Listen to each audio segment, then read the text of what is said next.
GMA Weather, serbisyong totoo ng GMA News. Mga kapuso, maki-update na tayo sa lagay ng panahon kasama si Amor La Rosa ng GMA Weather Center. Amor, bagyang humina ang bagyong Inday na nasa typhoon category na lamang. Anong dapat pa rin paghandaan ng ating mga kapuso?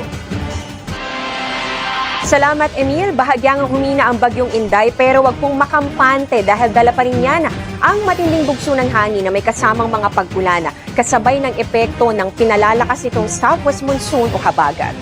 Ang sentro ng mata ng Typhoon Inday huling nakita ng Pag-asa kaninang hapon sa layong 780 kilometers silangan ng Apari, Cagayan. Taglay po ang lakas ng hangin na abot sa 165 kilometers per hour at yung bugso naman yan papalo sa 205 kilometers per hour. Kumikilos po ito sa ngayon pa west-northwest sa bilis na 20 kilometers per hour. Ayon sa Pag-asa, pinakamalapit itong bagyong Inday dito sa may extreme northern Luzon, maaari pong simula bukas ng gabi hanggang sa Sabado ng umaga. Pagkatapos po niyan ay tutumbukin naman ito pong mga isla sa timog o yung southern islands ng Japan at pwede rin maglandfall o di kaya naman ay dumaan po malapit dito sa northern coast ng Taiwan.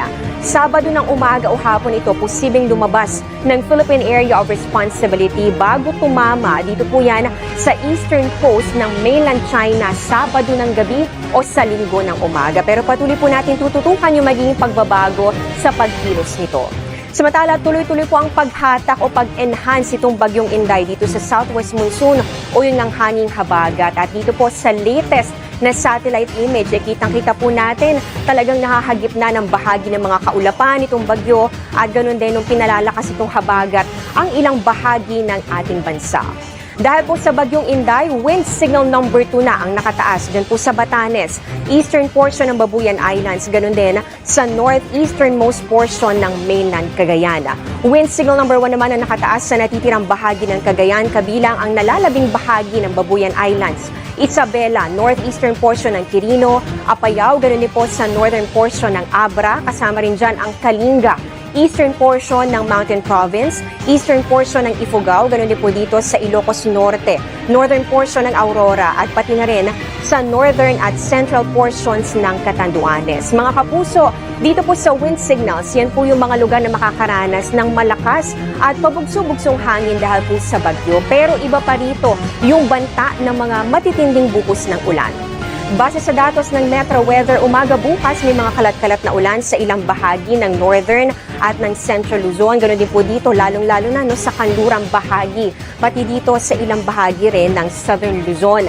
Mas maraming mga pag-ulan na po ang mararanasan sa hapon, gaya dito sa Ilocos Region, ganon din sa may Zambales, Bataan, iba pang bahagi ng central Luzon, Calabarzon, Mimaropa at pati na rin dito sa Bicol Region.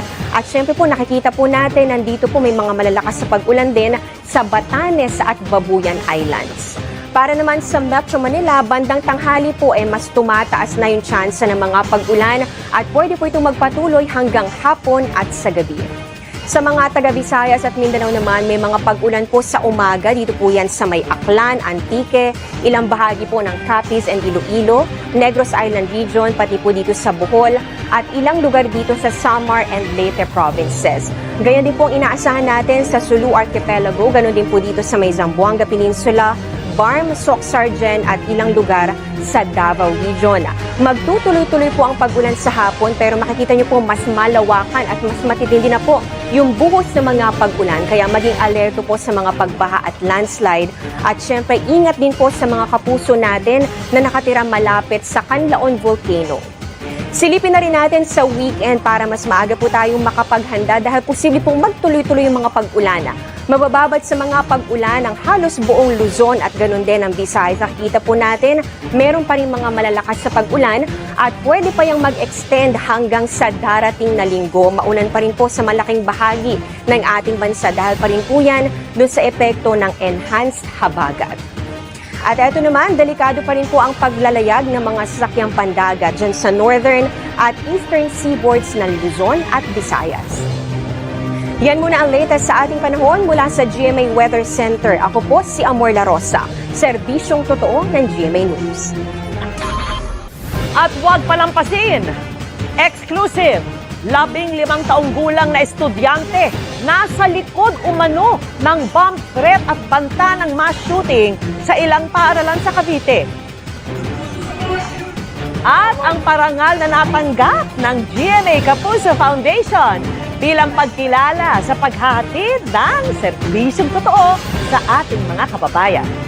Yan at iba pang mga balita sa pagbabalik ng 24 oras.